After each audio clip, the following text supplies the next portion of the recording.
She gives this great intro speech. She's like humble. She's teamwork oriented. She's competent. Mm-hmm. She just seems like really, really good to work. I would want to work for her. Yeah, she's like 2 heads are better than 1. 5 heads are better than 2. I'm excited to work with all of you. I got you all this box of feminizing hormones. Yeah. And everybody gets this pink box of products that need to be marketed to women that don't have like ad agency representation.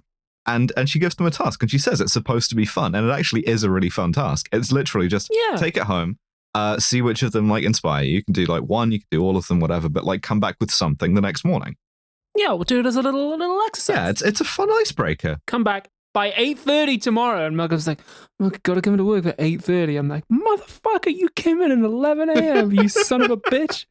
You 3 martini lunch asshole. So he's back at his apartment that evening, right? Back in the penthouse. And immediately having been assigned against his will, this like feminine box, he does a Sean Connery impression to nobody, which is pretty trans femme coded. Adversary?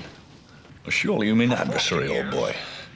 Like that, this is the first sign of infection, is if you start doing the some things in here don't react well to bullets to nobody, to an empty apartment, it's finished. Like, because he sees Hunt for Red October on the TV, and then like everything else on TV is for women, and he's like, there's way too much estrogen on television these days. There's a really funny bit where he's this ostensibly heterosexual man is like, oh, they're making me watch the women's gymnastics and I can't watch the men's gymnastics.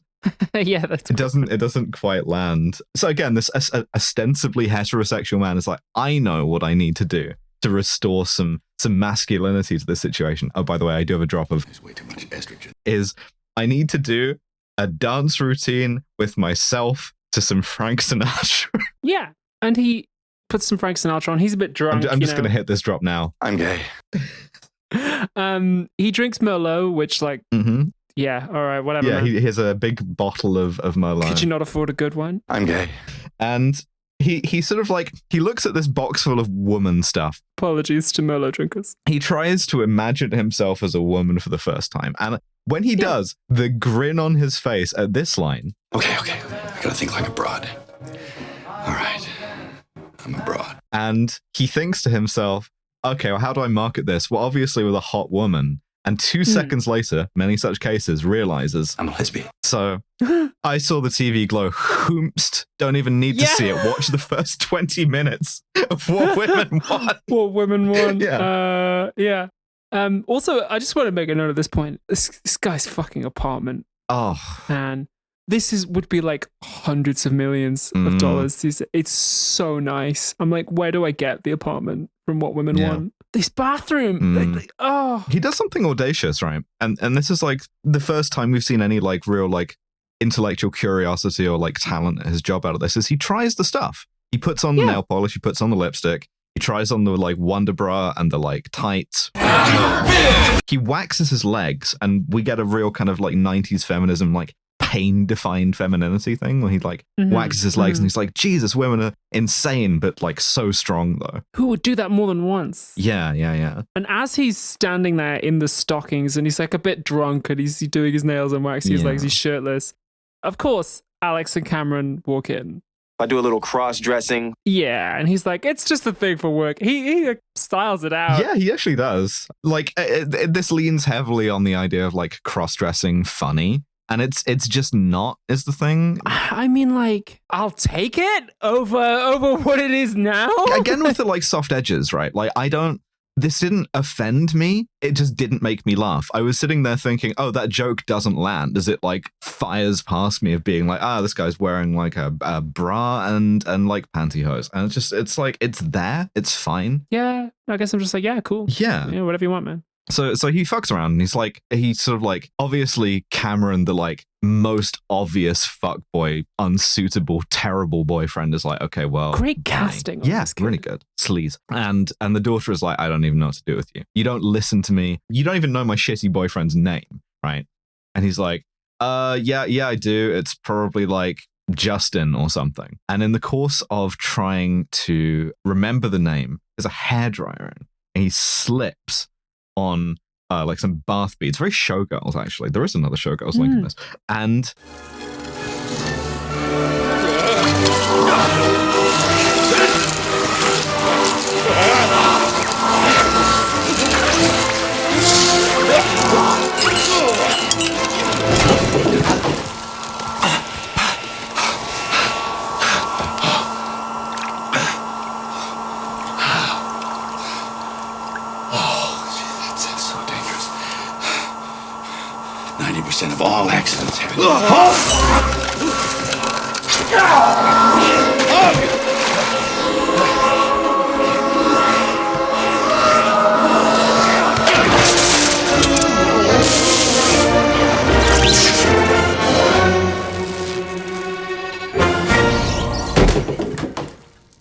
The electrocution that feminizes you instantly. Yeah, because a lot of the other girl products are falling into the bathwater. He's created a kind of feminine broth, a sort of female soup, in Delicious. which he is now the main ingredient. Yes, yeah. And he gets feminized. He wakes up the next morning and his housekeeper is there. And first of all, the first thing that he thinks, the first thing that he hears is a woman calling him a cross-dresser, which, again, like, I saw the TV glow, whomst, this is like the trans experience. Now he's a cross-dresser?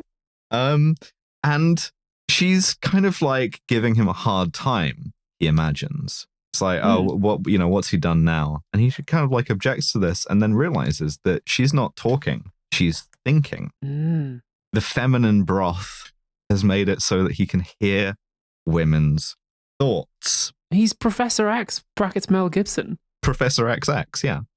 Yeah. And he walks straight into Erin and she thinks and he hears. Oh God, he nearly killed me.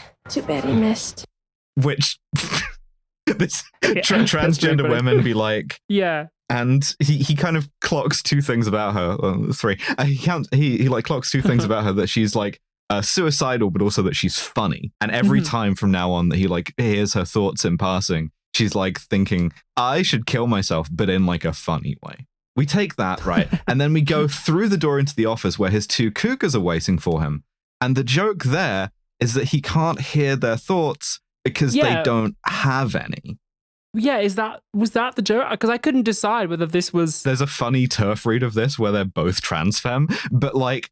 Yeah, I mean, because listeners, you now know the setup to this film now, and like, I watched this entire film braced, waiting for the transphobic joke to come, waiting for there to be a woman whose mind he can't read, and it turns out like she's actually a trans woman or whatever, right? I was waiting for it, and it never fucking happens. No, it resists this that movie low-hanging fruit. Lives in a world where trans people just like aren't here, apparently. Yeah, like, but I think the intended joke here is like, these are bimbos, right? A real thing. Yeah. They don't have any thoughts. So just to go from the kind of thing of, I am highly qualified and like, very adept at my job and you don't respect me because I'm a woman, but also these women are but like basically non-sentient. Yeah, have no inner monologue. I'm not like them though, because I went to an Ivy League. Yeah, where they teach you how to have thoughts. Yeah, exactly. As opposed to like leopard print. I majored in inner monologuing. I think there would be an interesting way of doing this, right? Where you could be like the kind of like bleak silence of someone who's been like so sort of like boxed in by patriarchy that it's kind of like they don't have any like internality, but that's not what it's doing, right? It's just doing like, these people are dumb. Yeah, he tells Morty, I think his real name is Mark, but he tells his buddy like, I can hear women's thoughts, and he's like, you're fucking crazy, dog. Yeah, he's like, I could hear Liv Agar. And he's like, what Liv Agar? I don't see any Liv Agar here. So Liv Agar, I should stop calling her that. I love Liv. Yeah, but like, should get. But like the Erin is like a kind of manifestation of your own like internal unconscious trans femininity, right? Again, a more interesting thing to do with the movie. Yes, and she's suicidal. Yeah, she's thinking like, God, I should just fucking jump out the window. Nobody would notice. Nobody would care. And you don't need to see I saw the TV glow. You can see this instead. I wouldn't. I don't stand by that.